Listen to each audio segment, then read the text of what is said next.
In other words, you dehydrate and die more quickly than if you drank no water at all. Dehydration is just a horrible, horrible thing. It was important to ration the water, and I'm sitting there going, okay, in another half hour I get to take this other little teeny bit of water in my mouth, and it's such a joy when you do, and then you wait for another hour or 2 hours. So it just dominates your entire being.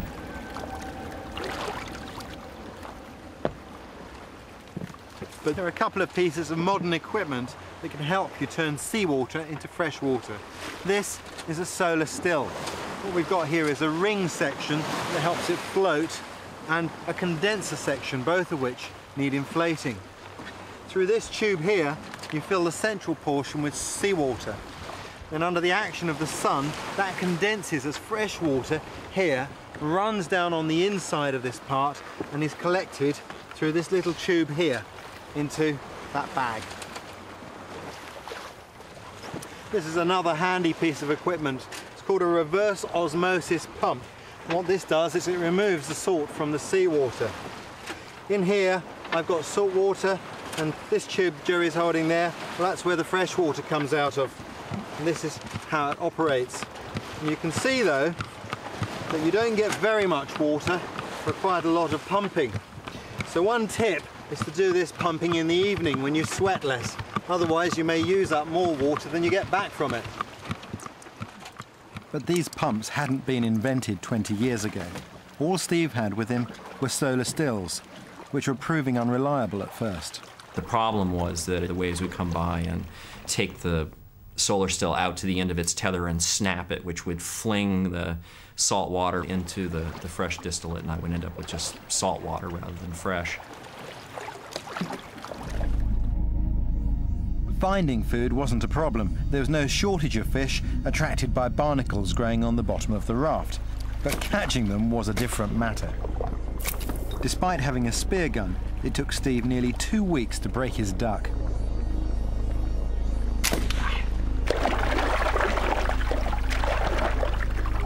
When I caught the first fish, I just broke down weeping from both horror and joy at the same time. I mean, it really was an important psychological signal that I possibly could live for 2.5, 3 months, whatever it took, in order to reach land. At the same time, it was also a signal that I'd been lowered to the most desperate point in my entire existence.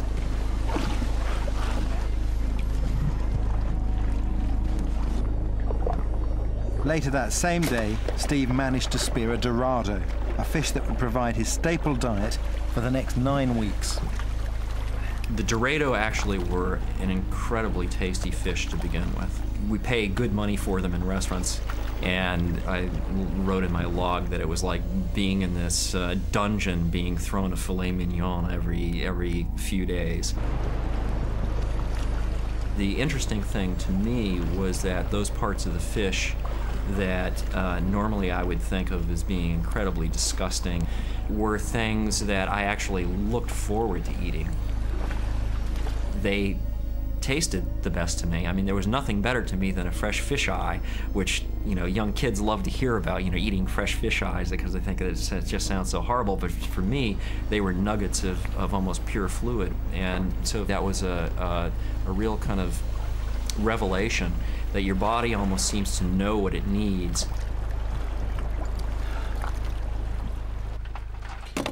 Catching fish is never easy. It was 13 days before Steve caught any, and he had a spear gun.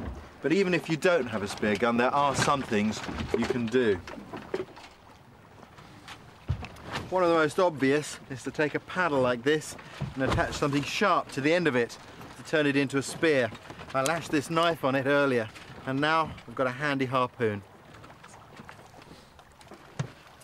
Alternatively, you can use hooks and line. And if you haven't got fish hooks like these, you can improvise. Maurice and Marilyn Bailey caught over 4,000 fish with hooks like that, made from safety pins. And finally, if you can get them, seabirds can be eaten. These are boobies, and they're very easily caught. If you put some bait on the deck with a noose around it, all you have to do is wait for the bird to come down, take the bait, and catch him by his legs. That's the origin of the word booby trap.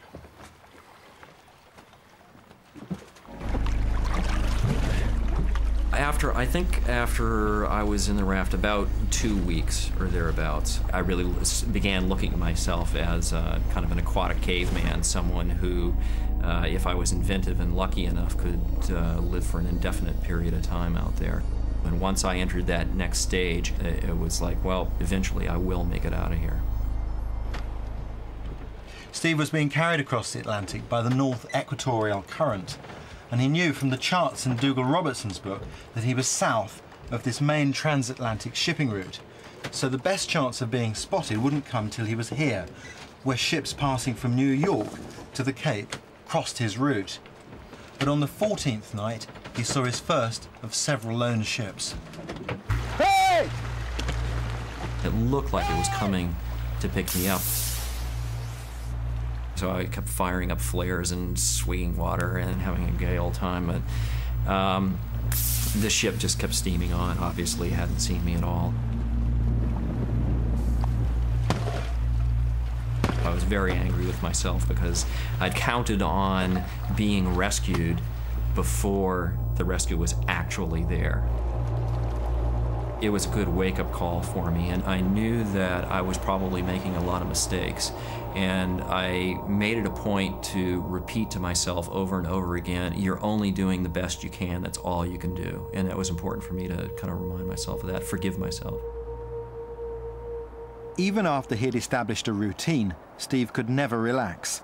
The dark shape of the raft made him a perfect target for sharks, and he often had to fend off unwanted attention with his spear gun. But there was one thing Steve feared more than shark attack, and that was damaging his raft. It was a risk he took every time he tried to catch food. On the 43rd day, I speared a fish, and the fish broke the spear, turned it around, and ran it into the bottom of the raft and ripped a fairly large hole in it.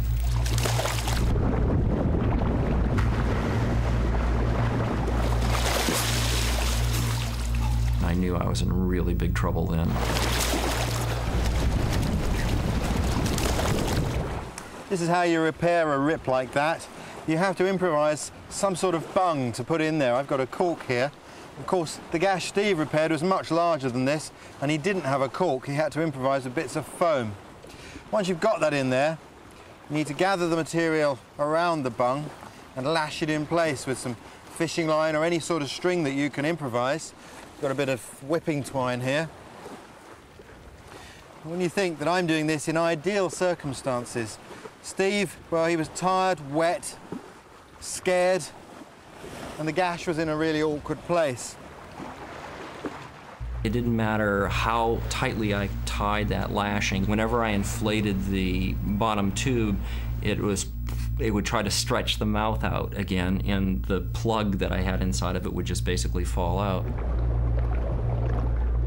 My feet were kind of going like this down into the water, and that meant that, you know, it was incredibly uncomfortable, impossible to sleep, virtually impossible to fish in those conditions. And I was dragging this big bag of water with me, so the raft all of a sudden slowed to almost a dead stop in the water. I can't tell you exactly how freaked out and depressed I was.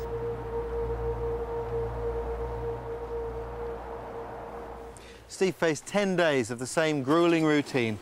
Plug the hole, pump up the raft, listen for bubbles, feel it deflate, and then start all over again. I wasn't eating properly, and I wasn't getting as much water as I was before, so it was an incredibly frustrating period, and one in which physically I deteriorated a lot. I realized that if I didn't find a solution, that I'd probably be dead in a matter of hours, and that kind of scared me back into reality. It finally dawned on me that if I put a pin through the upper lip and the bottom lip, that I could use that and as a fixed point, and that pin could not possibly fall out no matter how much pressure was put against it. And that gave me a point against which I could make a lashing. This is basically how the repair looked. What Steve did was he pinned it with a broken shaft of a fork, and behind that he lashed it securely to make it airtight. Well, with that in place, the raft was stable. and he could think about finding land. He was still in this area here, about 600 miles from the West Indies, but now pinpointing his exact position became critical.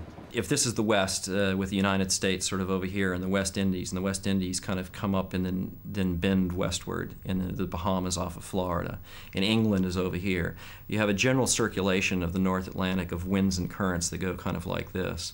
So I was started off in the Canary Islands drifting towards the West Indies, but I was worried if I got above 18 degrees latitude that I would actually miss the West Indies, get caught up in the Gulf Stream, and end up at best in the Bahamas another month or so later, and at worst case, get caught up in the Gulf Stream in a strong way and end up actually turning northward and eventually eastward and end up over in England, which would have taken a year and something, and I would never have made the Bahamas. I don't think I would have made it over to England. So to find out exactly where he was, Steve first timed a piece of seaweed to see how long it took to reach the end of a piece of rope. That gave him his rough speed, and from that he could work out how far west he had drifted. Figuring out how far north or south you are is a bit more tricky, but it's quite good fun to try yourself.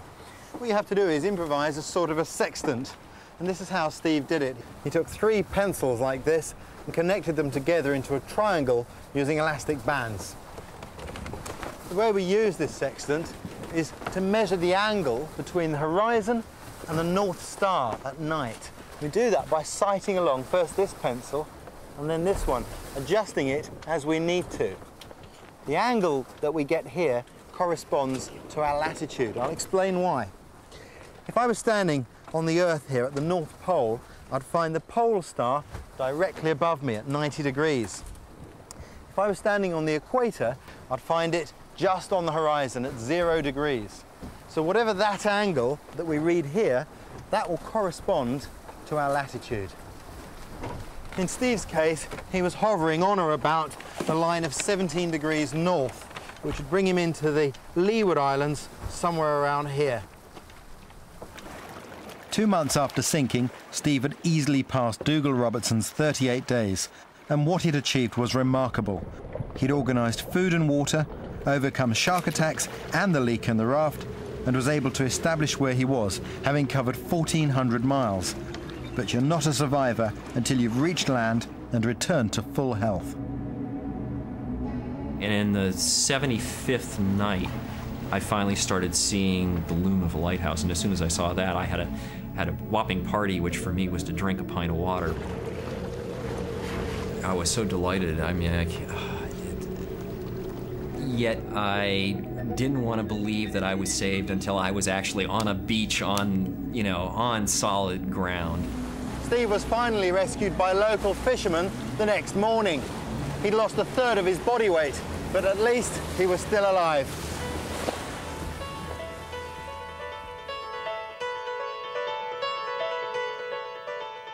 Steve's survival owes much to knowing what to do. His raft and emergency bag were well stocked, he did all the right things as he abandoned ship, and he was able to improvise whenever things started to go wrong. But he also had determination and a positive mental attitude. I came away with a feeling that you really can't control your destiny, but you can at least try to affect it.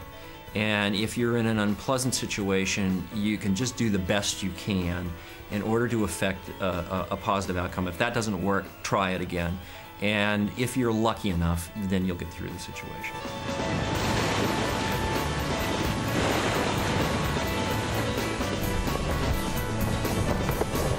Next week, in the footsteps of Geronimo across the Arizona desert.